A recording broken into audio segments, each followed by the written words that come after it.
Hola a todos, ¿cómo están los que nos siguen desde Bloomberg Línea? Yo soy Paola Villar, editora para Perú en Bloomberg Línea, y hoy nos acompañan los politólogos Denise Rodríguez Olivari y Omar Aguapara. ¿Cómo están? Un gusto tenerlos aquí, Denise, Omar, además en esta fiesta patria particularmente. Hoy nos encontramos juntos justamente para analizar lo que ha sido el discurso presidencial de Pedro Castillo, su primer mensaje a la nación en un día que ha tenido además muchísima actividad y que además es la celebración del Bicentenario en el Perú, no es para menos una fecha muy importante.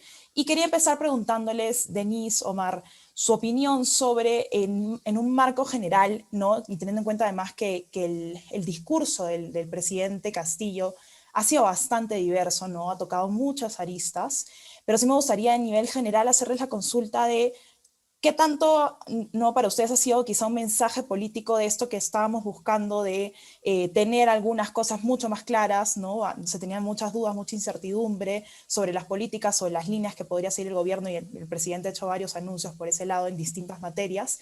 ¿Y qué tanto también esto apunta quizá a una mejor relación con un legislativo que sin duda pues hemos visto además en las votaciones que hubo para la mesa directiva, ¿no?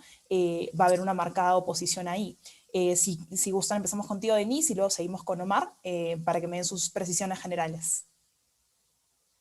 Hola Paola, hola Omar, ¿cómo están? Feliz 28. Bueno, sobre el discurso, bueno, cargaba de muchos simbolismos, ¿no? Al inicio hace un repaso de la historia, parecía un curso flash en historia del Perú con realidad social peruana, y luego hace una serie de menciones que realmente creo que han llamado mucho la atención, ¿no? Yo me quedo con la última que hizo cuando menciona que no va a gobernar desde la casa de Pizarro, desde el Palacio Presidencial, precisamente porque él lo que buscaba era hacer un corte con esta herencia colonial y que lo iba a convertir en un museo que sea acceso para todos. Eso es bastante simbólico porque visitar el Palacio Presidencial no es tan fácil, no hay que ir quizá a una visita guiada y hacer algún permiso. Es un espacio que en realidad no es para todos y ahora lo que se está buscando es que sea para todos. Así que sí me quedé pensando un poco en esa mención que es el final.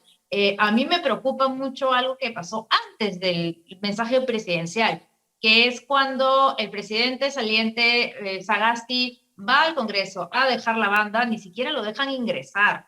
Entonces a mí me Exacto. Eso ha parece que llamado la es. atención muchísimo, además, porque más allá, digamos, de las precisiones legales, creo que por ahí algunos han comentado, ¿no? Que había toda esta situación en la que de pronto el presidente Sagasti ya no era presidente y que ya tenía puesta la banda, la presidenta del Congreso. Más allá de todo eso, el simbolismo de esto creo que ha sido muy fuerte, ¿no? El no dejarlo pasar y el desconcierto, además, de romper el protocolo de esa manera, ¿no? Sí, no, sobre todo en unas elecciones, en un año que ha estado bastante polarizado y lo que se trata es de tender puentes y no más bien quemarlos. Y creo que tampoco hay precedente, ¿no? Para estos presidentes de transición, de que no los dejen entrar y que básicamente dejen mesa de partes la banda presidencial con todo lo que conlleva esta investidura y que se la hagan entrega luego internamente. No sé, a mí eso de verdad me dio y creo que seguramente al presidente Castillo le va a dar marcar la pauta de cómo podría ser una relación con el legislativo. Exacto. Omar, ¿cómo ves tú todos estos temas? Además, lo que acaba de mencionar Denise, que es un tema súper importante. De hecho, esto pasó antes de que el presidente Castillo llegue al Congreso, ¿no? Y esto es un mensaje, creo, claro también de un sector del Congreso de cómo van a poder manejar de pronto las relaciones con distintas fuerzas políticas, ¿no? Sin duda, ¿no? Ese mensaje fue mucho más poderoso de cualquier cosa que hayan podido hacer. Yo estaba también atento a ver reacciones de la tribuna de cada vez que intervenía, que anunciaba algo controversial Castillo, si es que había alguna reacción. Creo que se comportaron bien. Incluso cuando PPK dio su discurso, me parece que hubo mucho más, ¿no? Como distancia, quizá. Yo me acuerdo que, bueno, en ese momento había una bancada fujimorista mucho más grande, pero claro, sí fue marcado, ¿no? gritaban El Keiko rechazo. presidenta, creo incluso. Exacto. Mucho más hostil. Pero como dice Denise, esa señal de no haber dejado entrar a Sagasti es muy poderosa, es tonta también porque estás chocando contra alguien que sale con bastante popularidad y si tu primera señal de parte del legislativo es hacer un desplante así, creo que no va a estar bien visto por la opinión pública en general. Y lo que vamos a ver de acá en adelante va a ser creo, una confrontación necesariamente porque el plan, o por lo menos lo que ha planteado Castillo en su mensaje es bastante ambicioso. Fue un mensaje largo, con un componente simbólico muy fuerte, teniendo incluso al rey en la audiencia, Exacto. y muy ambicioso, ¿no? Muy detallado de todo lo que plantea hacer, pero lo importante también es que eso, incluyendo el remate, que fue el de la Asamblea Constituyente, tiene que pasar por el Congreso necesariamente. Gran parte de las cosas que quiere impulsar, que quisiera él llevar a cabo, las tiene que llevar a cabo desde el Congreso o necesita el Congreso para pasarlas. Y ahorita los números no están, ¿no? Entonces, creo que tanto el tren Cajamarca-Puno como la Asamblea Constituyente son un poco utópicos en este momento, ¿no? Se ven bien complicados en un escenario donde la confrontación va a estar alta. No creo que sea sangrienta necesariamente como lo hemos visto en tiempos recientes, porque los números no favorecen a ninguno, no le dan una ligera ventaja de la oposición, pero el oficialismo tiene un apreciable 50 congresistas que están ahí para defenderlo también, ¿no? Pero hay una especie de entrampamiento a lo que podemos entrar, si es que sí, en este camino y no hay una agenda mínima de repente, como parecía al principio del discurso que iba más por salud, educación, trabajo, que eran cosas en las que supongo se pueden trabajar juntos, pero ya cuando empezó a irse hacia medidas más concretas, ahí creo que empezó a abrirse flancos.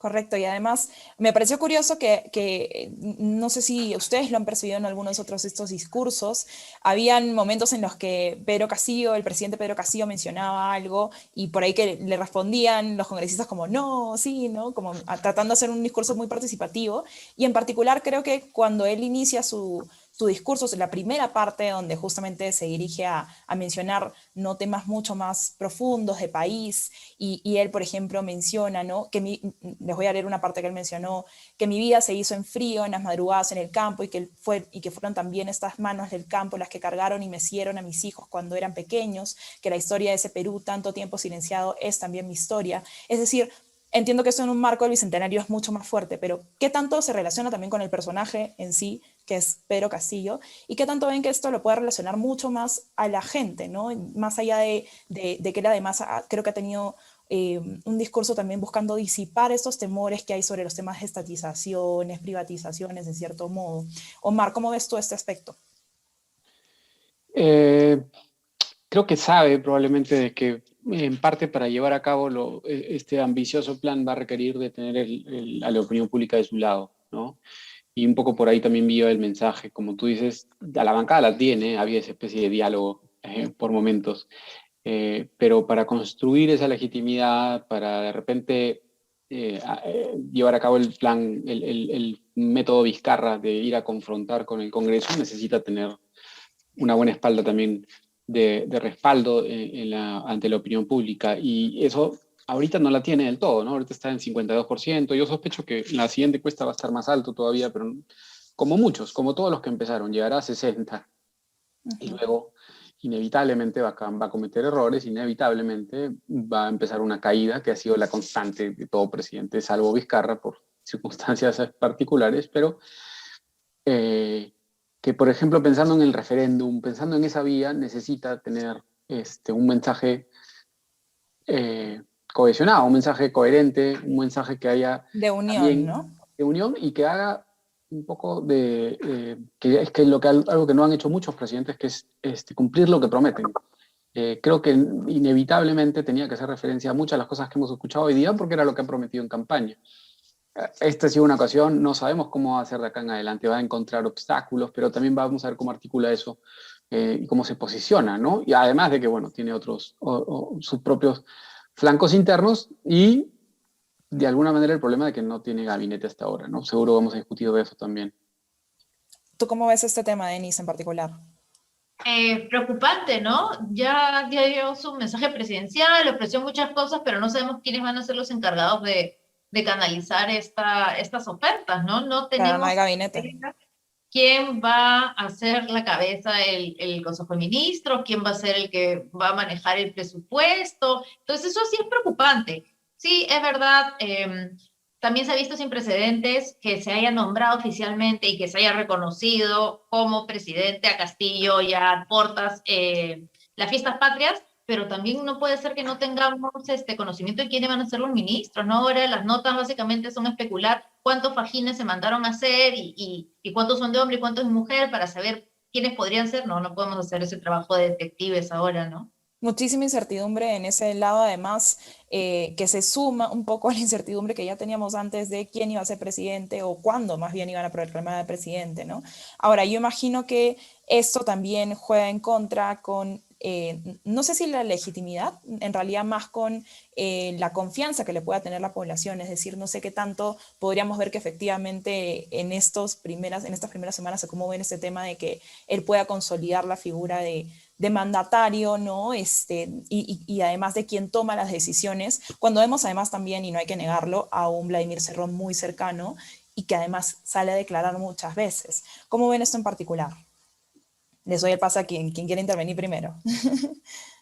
Bueno, sobre Vladimir Cerrón, ¿no? Él va a ser el hombre de paja favorito en estos años. Creo que se les da mucha micro, mucha cámara, y él aprovecha básicamente para también poner una especie de estate quieto de manera mediática a Pedro Castillo, ¿no? Porque es el partido de Cerrón, pero es Castillo quien es el presidente. Y de hecho, si hacemos una encuesta de qué figura tiene más apoyo, es Castillo quien tiene el apoyo, de quien gana, y Cerrón está impedido de ejercer cargo público alguno porque ha sido sentenciado y ratificado por cargos de corrupción. Entonces, quiero que quienes nos están viendo recuerden que Cerrón no podría ocupar ningún tipo de cargo precisamente por esto.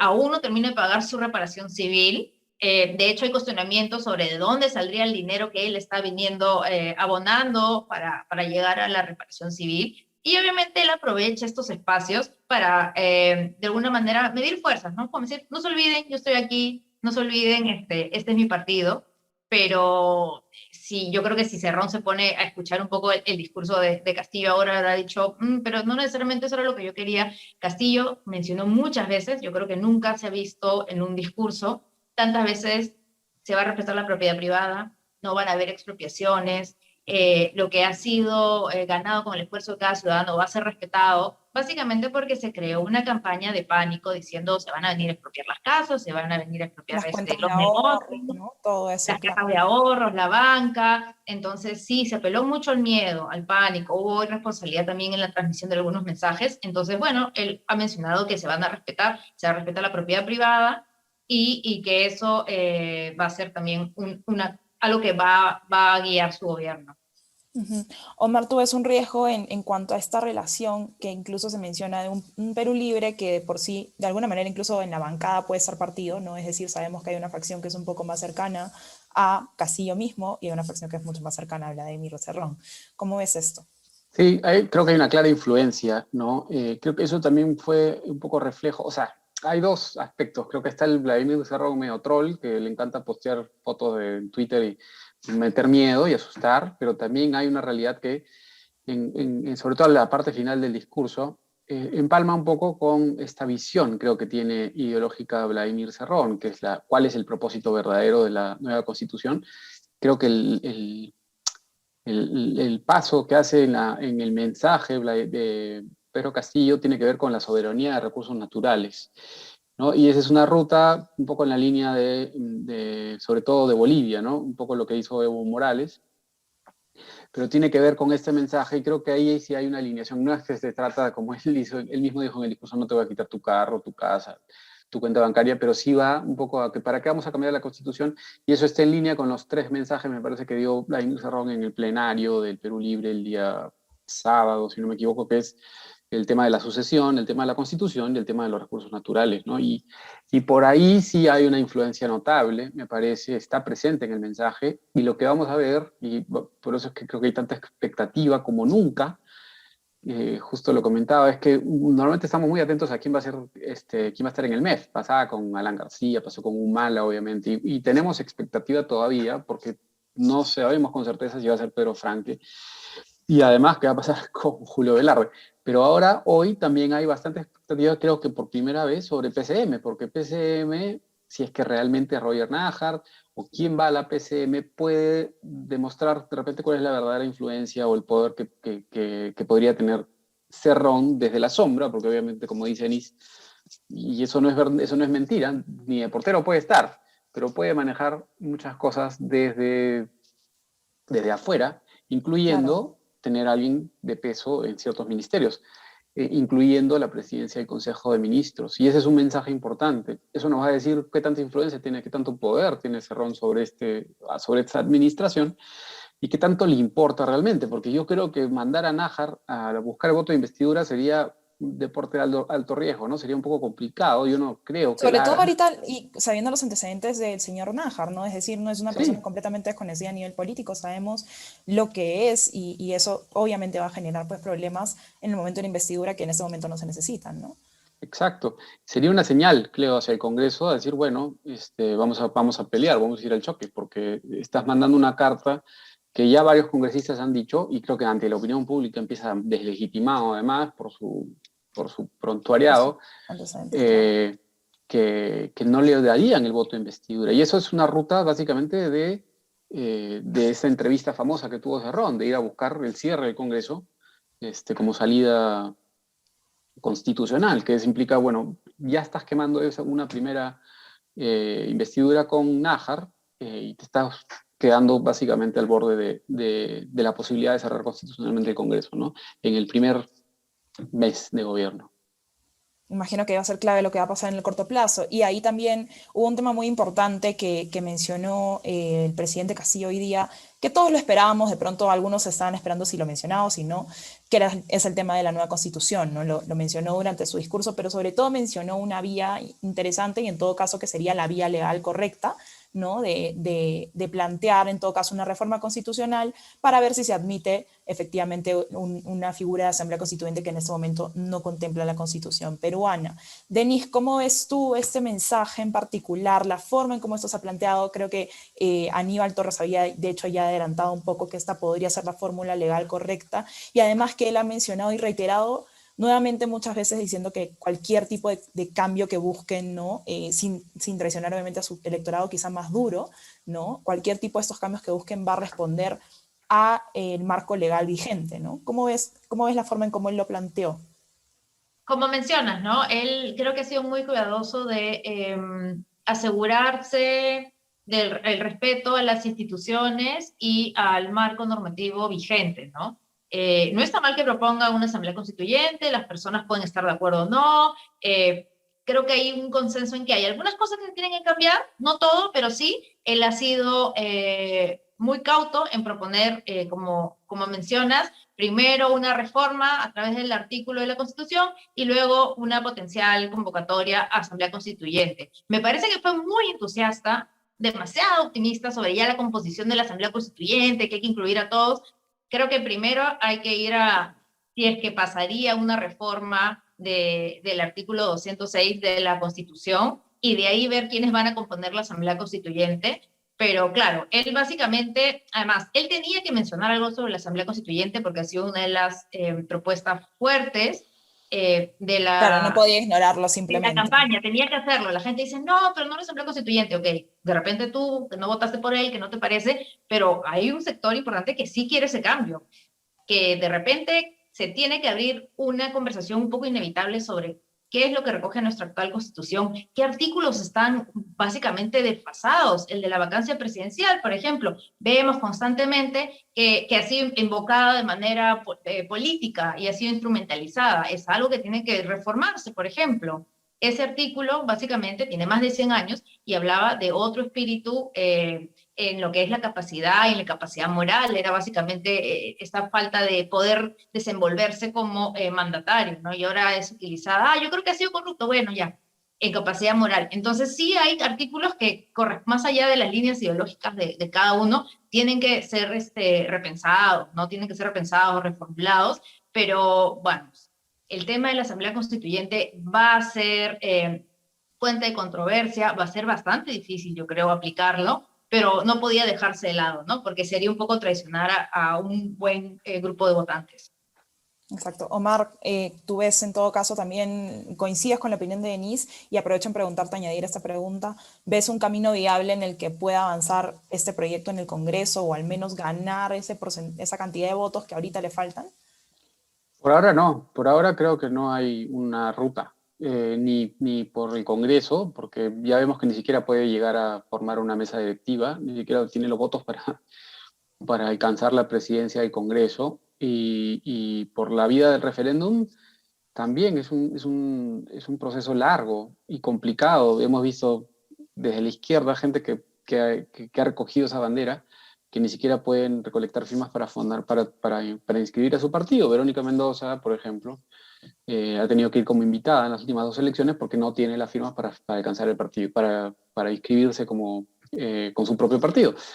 El proceso es igual. Desde el poder puede que haya un poco más de ventaja, puede que construir sobre la base de cierto populismo económico, de repente, esa legitimidad y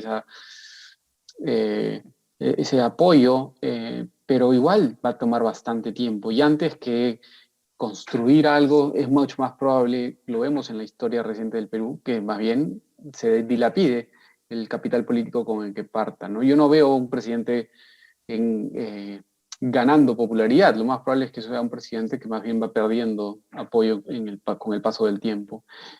Sobre todo si es que empieza como está empezando un poco ahora, ¿no? Donde no hay una claridad, donde no tiene un gabinete y con una fuerte oposición del Parlamento. Vamos a ver qué tan hábil es Castillo para navegar estas aguas. No son fáciles, varios han naufragado antes que él.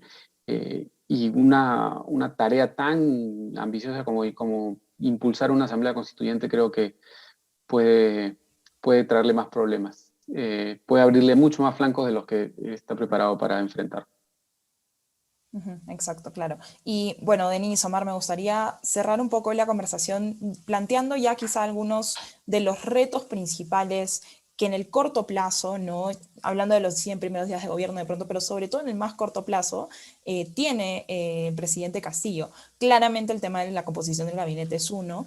Sí quisiera saber de su parte, ¿no? Y con su expertise, ¿qué otros temas ven que sean importantes de abordar inmediatamente o pronto y que de pronto vayan a ser retos importantes dentro de la gestión de Castillo y de cara a que la gente pues realmente sienta que es un gobierno que no solo es para una mitad del país, sino que también responde o en todo caso legisla para todos, ¿no? Gobierna para todos, mejor dicho. Denise, te escuchamos. Bueno, yo creo que hay dos elementos importantes. Uno lo mencionó expresamente. El otro también. El primero es que se continúe el ritmo de vacunación. El gobierno saliente aseguró la compra de vacunas suficientes para todos los peruanos mayores de 18 años y obviamente el ritmo depende de cada región porque finalmente la implementación depende de las capacidades de cada región. Hay regiones como Tacna que han avanzado un montón y hay regiones que tienen más población como Lima que se está demorando un poco más, pero digamos ya está. No debería sacrificarse el ritmo, la frecuencia y la organización en la vacunación porque es importante. Recordemos que Perú ha sido uno de los países más afectados por la pandemia, tenemos uno de los mayores porcentajes, ratios de muertos por 100.000 habitantes, y el segundo es haber declarado en emergencia el sector de educación pública y en general, al ser un maestro, reivindicar un poco la educación, y eso también afecta a la economía, porque todos los padres y madres que se dedican, además de trabajar en casa, a asesorar a sus hijos en la educación,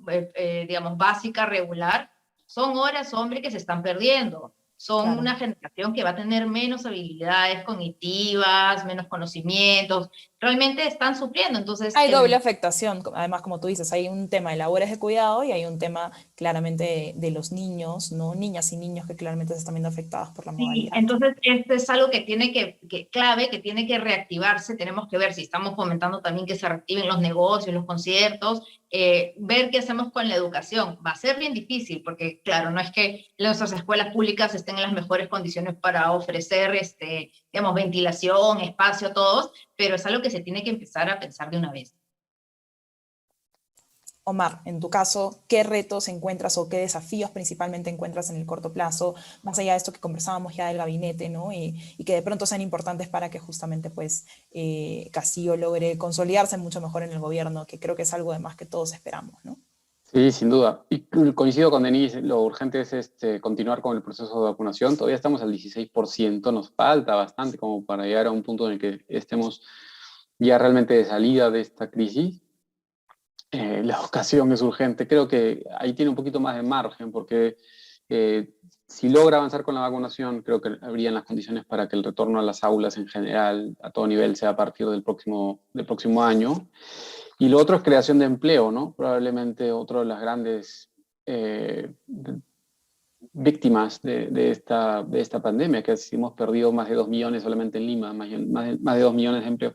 Y empleo de calidad, ¿no? Porque no Sí. significa simplemente regresar al sector informal o en esta dinámica que hemos tenido de clases medias vulnerables cayendo en la pobreza. Claro. Esos El creo tema que son económico, de los... hecho, es un eje importante, además, en esta Sí, situación de sin duda. Y va pandemia. a ser importante con qué base, ¿no? Con qué, a punta de qué lo hace, ¿no? No Ujú. simplemente eh, con una base artificial, sino realmente haciendo que la economía camine sin muletas, ¿no? Sin ayuda estatal, es decir, sin subsidios o artificialmente. Y creo que no, de eso no hubo mucho, hubo algo en el mensaje, pero no tanto, ¿no? A ver qué tanto logramos recuperar la marcha, va a ser importante el llamado, la respuesta del sector privado a esto que llamó ¿cómo le puso? Lo que no era licencia social, sino le puso un nombre a la operación de las mineras. Rentabilidad social. ¿Cómo Eso es? mismo.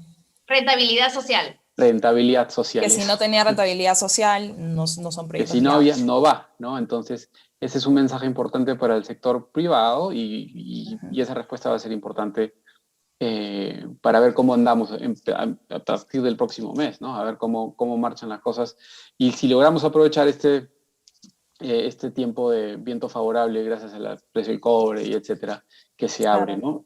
Y sí hubo un tema igual polémico que fue lo del servicio militar, ¿no? Y incluso lo que mencionó de los delincuentes extranjeros, es decir, sí ha habido algunos puntos que de pronto han hecho más ruido que otros. Esto del servicio militar yo entiendo que por un tema, por un precedente del Tribunal Constitucional no sería algo tan viable como él lo planteó, pero digamos, sí ha habido de pronto algunos anuncios que pueden haber generado más ruido por ese lado, ¿no? No sé si eso también sienten que pueda jugarle en contra. Sí, el populismo punitivo siempre arranca, no sé si se dieron cuenta, pero cuando mencionó lo de que en 72 horas tenían que salir todos los extranjeros delincuentes y el servicio militar, arrancó bastantes palmas. Sí. Es algo que le gusta mucho a la tribuna, el populismo punitivo, ¿no? No hay que encarcelar, hay que subir las penas y hemos visto que eso no funciona, eso no es disuasivo y es inviable, ¿no? O sea, podría optarse quizá por un modelo mixto.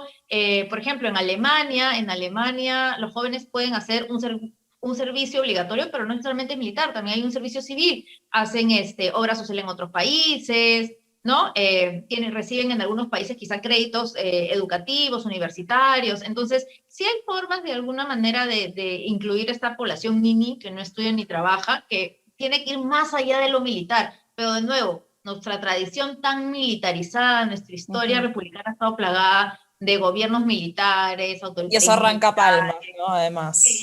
paradas militares. ¿Qué país tiene una parada militar? Por favor, quiero que me den un ejemplo, que no sea Egipto, digamos, países que han retornado a la democracia hace poquito. Entonces, entiendo que tenga este chip, pero no, ya la verdad es que ya no es inviable. Sí, es populista, ¿no? No es exclusivo de él. Creo que Alan García prometió pena de muerte, ¿no? Ahí siempre esas son oportunidades para lanzar este tipo de mensajes que finalmente El creo que expresidente prometer también Ollanta también hizo algún anuncio de este que tipo, los ¿no? corruptos se vayan al CEPA, ¿no? A esta cárcel en la selva. Nos encanta escuchar a veces ese tipo de mensajes, es bien recibido en la tribuna, como dice Denise, y rara vez se concretan, porque hay una serie de tratados, hay una serie de cosas de candados constitucionales y supraconstitucionales que impiden esas ideas, pero suenan bonitos, quedan ahí para la tribuna, proyectan algo, ¿no? Y probablemente sepan que muchas de estas cosas son inviables, pero igual lo dicen. No hay una vía legal, creo, para expulsar a 72 horas a extranjeros que hayan delinquido. Eh, Creo que es algo que es común a muchos discursos de este tipo, ¿no? Porque también han habido muchos elementos demagógicos de alguna manera, y eso es algo común. En eso es simplemente un presidente como muchos que lo han antecedido. Exactamente.